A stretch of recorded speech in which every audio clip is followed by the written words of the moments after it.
lips and the meditations of all our hearts be acceptable in thy sight, O God, our strength and our Redeemer. Amen. Please be seated.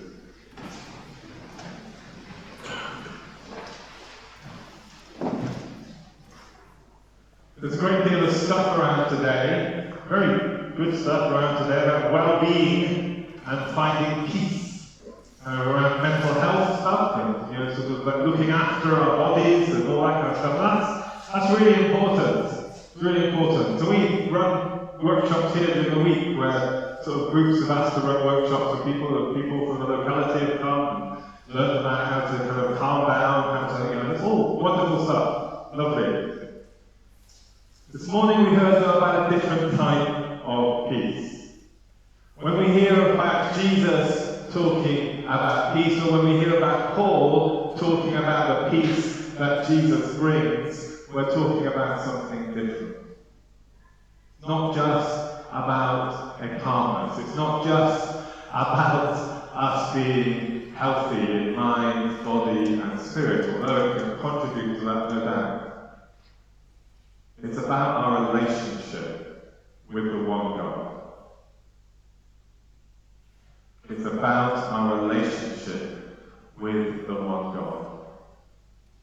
And in Romans, which is the reading I want to concentrate on this morning, that was read to us by Sue so powerfully this morning, really communicated the power that is in that message. I want us to look at what Paul says. I want us to look at what Paul says and the radical nature of what he says, both then and now. Therefore, since we are justified by faith, whose faith? Whose faith are we justified by? It's not actually our faith he's talking about. He's talking about God's faith in us. And also God in Jesus' faith in actually going to the cross for us. We are justified by that faith. Why are we justified? Because we are people who are separated from God. We are broken in our relationship with God. This is God reaching out to us. Reaching out to us, and the message of Paul this morning is a message of Paul throughout his letters, but particularly in Romans, is God reaches out to us. And most importantly, those of us who are Gentiles. Because the Jewish people already have a relationship with God. This is the point that he's making. This is why Paul gets so excited about the resurrection and about Jesus. Because in Jewish tradition it said that when the Messiah comes, the nations will start coming to the God of Israel themselves. And this is what he identifies as happening. And that's the argument that Paul and the other first Jewish disciples were having with the rest of the Jewish authorities, mainly. Often people responded. We're looking at Acts this week and looking at how people responded to that message during the Bible studies we're doing in the fasting group and in the English group during the week. We're looking at the power of the Acts story and the way people responded. It's an elite, religious elite, who don't like what's being said. But it's transforming people. And then it went from just a debate, an argument happening within the Jewish community to spread out into the world, and it's Paul who takes it. And here in his letter that he's writing to a largely Gentile community of Christians in Rome, he's giving them a crash course in God's dealing with God's people throughout history. He gives them the story of salvation, but he's also pastoring to them. Because he tells them very powerfully that it's through Jesus that you have obtained access to the grace which is poured out for you, so that you may be in relationship with God and benefit from that relationship with God. No longer separated. Because you're not Jews, no longer separated Because you're worshipping idols, no longer separated. You are brought into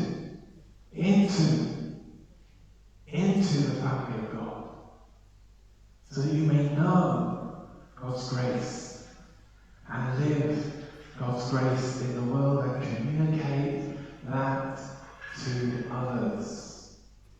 And take on the task. Take on the task. It was the task of the Jewish people to take it on as well, to be a light to the nations, to communicate God's love for all people, to communicate that love throughout the world. But does that mean that we no longer suffer? Does that mean that just because we worship God, that blessings will be poured upon us from God? No, says Paul. That doesn't mean that. We still suffer. We still struggle, as many of us know in our lives. We still suffer. We still struggle. We have our own mind, body, and spirit workshop to sort through that suffering. That's a knowledge of God's love for us. A knowledge of God's love for us and the power of God's grace to work in our hearts. Church is a school for love. On the curriculum, there's one module that's called Growing in Love. Or as one person used to say, growing in perfection. John Wesley, growing in perfection. That doesn't mean we become perfect. Because his idea of perfection was about loving God and loving your neighbour. So what church is, it's a school of love with one module, one focus of the curriculum. Growing in love.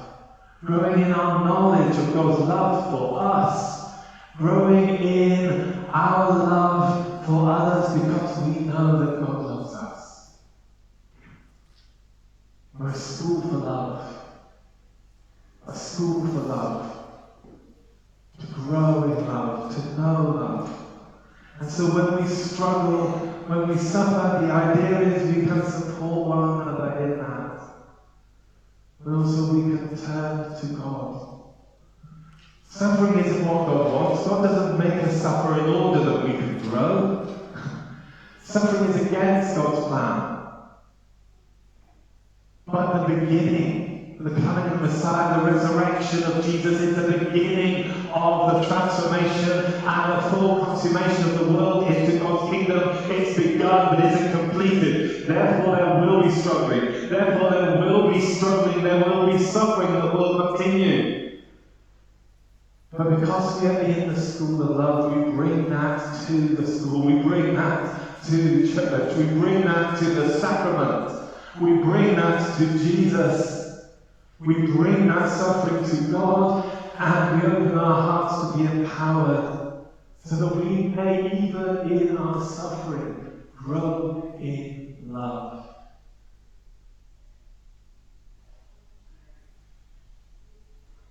That's what the Gospel's about. That's what Paul is so excited about. Paul gets a bad press sometimes. I love Paul. I think Paul's fantastic. He wrestles, he struggles with all this, trying to make sense of his own background in relation to what's been given to him. It's powerful stuff. It's powerful stuff. He's doing it himself.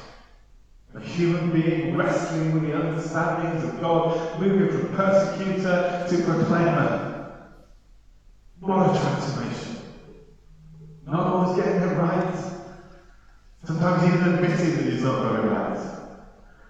Arguing in community, but at the heart of it, he knows that this is the truth.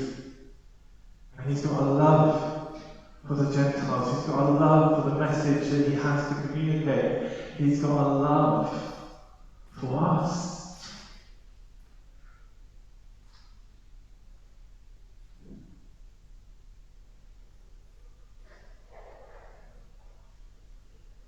It's all about love. We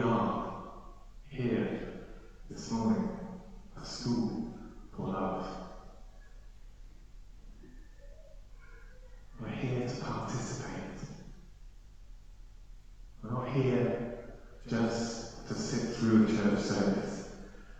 We're here to participate in what God has done for us. We're not just remembering something that happened.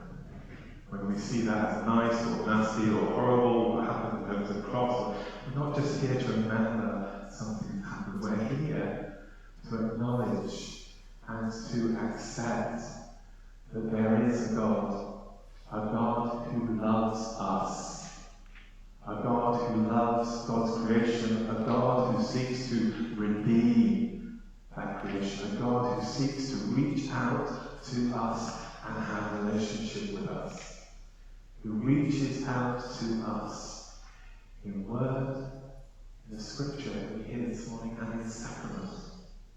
In the reception we receive of communion. I invite you all, whether you come before, whether you've not been for a very long time, to come and to receive the sacrament. Receive the sacrament of bread and wine. Receive into your bodies the spiritual power of Christ that comes to us through the sacrament. For he has come for us, to strengthen us, to die for us, that we might live and rise with him, so that when we are feeling down, we can draw upon the power of Christ, or just rest in